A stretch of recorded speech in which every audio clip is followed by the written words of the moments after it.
Today, let's explore The Power of Now by Eckhart Tolle.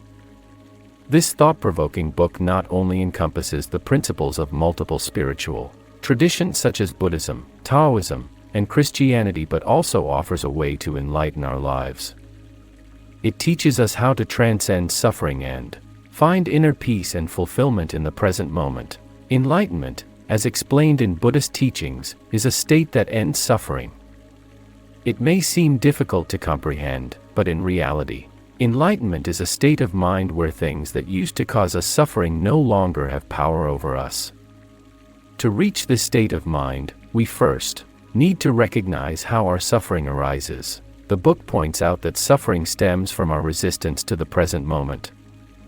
When something like losing our phone happens, we resist it internally, leading to suffering, even though we know we cannot change the situation.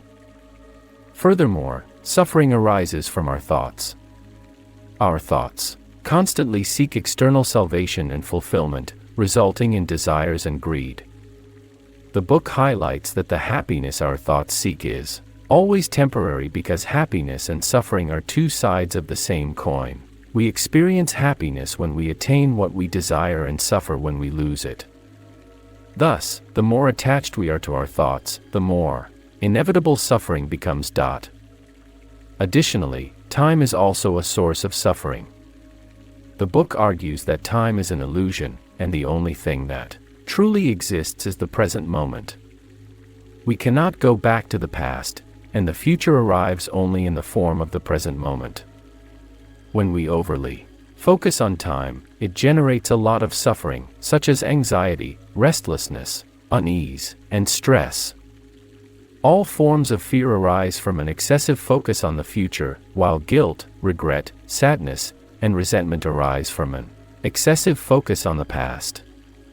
When we solely focus on the present moment, letting go of the past and future, all negative emotions dissipate. So, what does enlightenment feel like, and how can we attain it? The book provides a practical exercise. Close your eyes and feel your breath and heartbeat, allowing yourself to calm down. Then, imagine your consciousness leaving your body and floating above a lake, watching a droplet of water falling from the sky and gently merging with the lake. Visualize yourself as that droplet of water, and the lake represents the world we inhabit. In this visualization, we see various events happening on the surface of the lake, such as sunny and windy weather, representing our thoughts. Next, let our consciousness descend to the bottom of the lake, experiencing a profound stillness. Finally, open your eyes and reconnect with your breath and heartbeat. Do you feel a sense of calmness? Through this exercise, we can better understand the three concepts discussed in the book: the ego, the presence, and the being. The ego represents the wavering droplet in the wind and rain, the self that is controlled by thoughts, living in time, and resisting the present moment. All suffering is created by the ego. The presence is the consciousness floating above the lake, surpassing our body and thoughts, transcending names and identities, observing our suffering from a higher perspective, accepting and forgiving ourselves, and thus freeing ourselves from the suffering caused by thoughts and time. The being is the merged lake, symbolizing our harmonious integration with the world. The book suggests that everything in the world has its own consciousness, even a piece of stone. We come to this world in the form of consciousness, just like a droplet merging into the lake, slowly becoming one with the world. The droplet is the lake, and the lake is the droplet. By reading The Power of Now, I have gained a deeper understanding of enlightenment.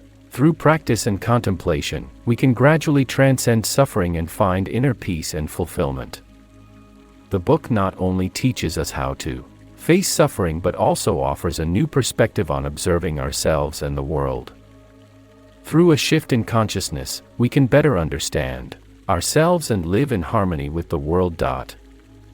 As we conclude, I'd like to quote a line from the movie Gone with the Wind: "You're throwing away happiness with both hands and reaching out for something that'll never make you happy." This quote deeply reflects the ideas conveyed in the book. We should learn to cherish the happiness in the present moment and not be consumed by illusory fantasies to truly harness the power of now.